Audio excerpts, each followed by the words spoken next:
आज जूलियासर सालासर के पास गांव है और वहां से रतन सिंह भाई साहब अपनी पाठशाला में आए हैं।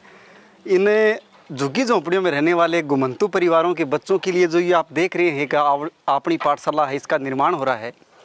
तो इस पाठशाला में अपन लड़के लड़कियों के लिए हॉस्टल भी बना रहे हैं और लड़कियों के हॉस्टल के लिए एक कमरे के निर्माण में इनकी ओर से सपोर्ट होगा। रतन सिंह जी, इनका वीडियो में भी सिलेक्शन हो चुका है, इनका पटवारी में भी सिलेक्शन हो चुका है, CGL की प्री एग्ज़ाम दी उसमें भी ये सिलेक्ट हो गए और SI अभी सब इंस्पेक्टर का रिजल्ट आया तो उसमें भी पास हो गए भाई साहब। और उसके साथ में PTI में भी सिलेक्शन हो चुका है। तो 5 एग्ज़ाम दी, 5 में सेलेक्ट हो गए और इनकी इच्छा हालांकि अभी भी सब इंस्पेक्टर और इनकी करने की इनमें नहीं है, लेकिन इनका जो आगे का जो है एक प्लान कि मैं RS बनूं, उस दिशा में ये आगे बढ़ रहे हैं।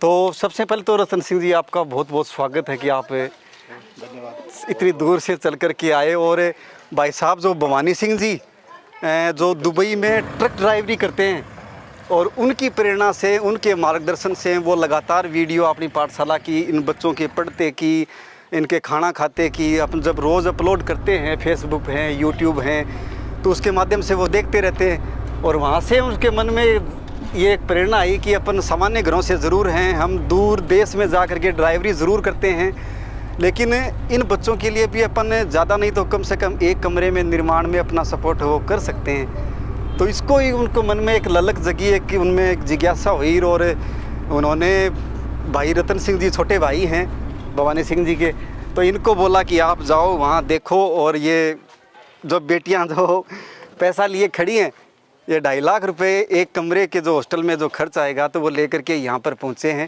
हालांकि जो पाठशाला आप देख रहे हैं, इनमें जो कमरों का निर्माण हो रहा है, इनमें करीब 5-6 लाख रुपए एक मकान पर खर्चा आ रहा है। तो यहाँ पाठशाला के जो जितने भी कमरे बने हैं, इनमें करीब 5-6 लाख रुपए का है। बाकी हॉस्टलों का खर्चा वो 2.5-3 लाख के बीच में एक कमरे पर खर्च होगा। और पीछे भाई साहब जयन साहब हैं अपने चूरू में, सुशील जी, तो इनको भी जब इन्होंने अब आकर के देखा है तो इनने भी एक संकल्प लिया कि मैं भी इन यहाँ जो भी जितनी भी बिजली का फिटिंग होगा वो सारी मेरी देख रेख में होगी। तो ये भी बहुत खुशी की बात है। और अपन ये पाठशाला रतन सिंह जी सबका ये अपन देख रहे हैं कि सबका एक साझा काम है, अपने सबका मिला जुला काम है और अपन सब सारे अपना अपना जो भी हुनर है, जो भी योगदान अपना जो कर सकेंगे, वो इन बच्चों के लिए एक इनका भविष्य बनाने में यानी कारगर रहेगा, बहुत ही शानदार रहेगा। और खूब सारे बच्चे हैं वो आगे बढ़ भी रहे हैं, 10वीं में और 11वीं 12वीं तक भी यहाँ से अब तक भी झोंपड़ों में पढ़ करके भी पहुँच चुके हैं।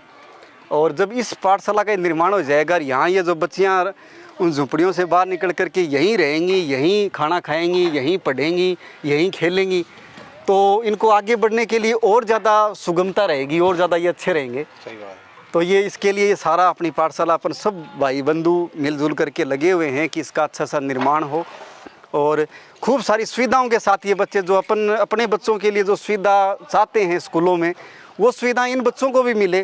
तो इसका ये हम सब का एक प्रयास है कि भाई हाँ, अपन अच्छे से अच्छे ढंग से इन बच्चों को आगे बढ़ाएं। और रतन सिंह जी, मैं चाहूँगा कि आप भी थोड़ा सा साथियों को बताएं कि आप भाई साहब ने क्या बोला और क्या सोच करके यहाँ पर आए और क्या आपने यहाँ पर पाया। नहीं, भाई साहब ने क्या, कई बार पिछले 4 से 5 साल से धर्मवीर जी को अपनी पाठशाला को फॉलो कर रहे हैं और वो इनके काम को देख के बहुत ज़्यादा प्रभावित हुए। प्रभावित होने के बाद उन्होंने बोला यार मैं भी सहयोग करूँगा, हम मिलकर सहयोग करते हैं। तो उन्होंने बोला कि जब भी अभी निर्माण कार्य उन्होंने शुरू किया तो फिर बोला कि एक हॉस्टल वाला या एक रूम का तो बना के देना ही है मेरे को। तो उनका जो काम है ये तो छोटा सा एक राशि है, लेकिन जो धर्मवीर जी काम कर रहे हैं वो तो एक कल्पनीय मान सकता हूँ मैं, तो कल्पना ही नहीं कर सकता कि इतना सर्विस के साथ साथ करना बहुत बड़ा काम है। तो इसके लिए तो मैं आपको क्या बताऊँ, मतलब शब्द ही नहीं है इसके लिए तो कुछ। ठीक है। अरे साहब, भाई साहब रतन सिंह जी नेवी से रिटायरमेंट हुए हैं।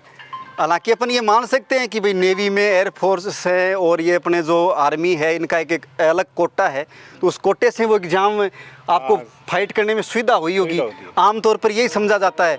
लेकिन जब पता चला कि भाई साहब ने नीट भी क्लियर कर रखी है और जिसमें उस कोटे का कोई लेना देना नहीं होता, उसमें सब इक्वली समझे जाते हैं, सब इक्वली समझे जाते हैं। तो ये दर्शाता है कि भाई साहब में अलग ही क्षमता है और ये आम जो लड़के या युवा तैयारी करते हैं तो वैसा ही हुनर तैयारी करने का रखते हैं। और हम तो यही उम्मीद करेंगे, साथ यही शुभकामना करेंगे कि आप आरएस भी बने, अच्छे अधिकारी भी बने, जो आपका सपना है। चलो सभी के आशीर्वाद से और मनोकामना से कुछ ना कुछ तो पूरा होगा ही, कोशिश जारी है। निश्चित ही होगा जब आप, बालाजी महाराज और जो वही करने वाले हैं सब उनके शरण में रहते हैं। अरे साहब आपके भीतर ही है सब कुछ, हम तो ये मान रहे हैं। सारी देवीय शक्तियाँ, सारी प्रकृति की शक्तियाँ वो सब आपके भीतर हैं और वो निश्चित रूप से उसका परिणाम भी आ रहा है। धन्यवाद रतन सिंह जी।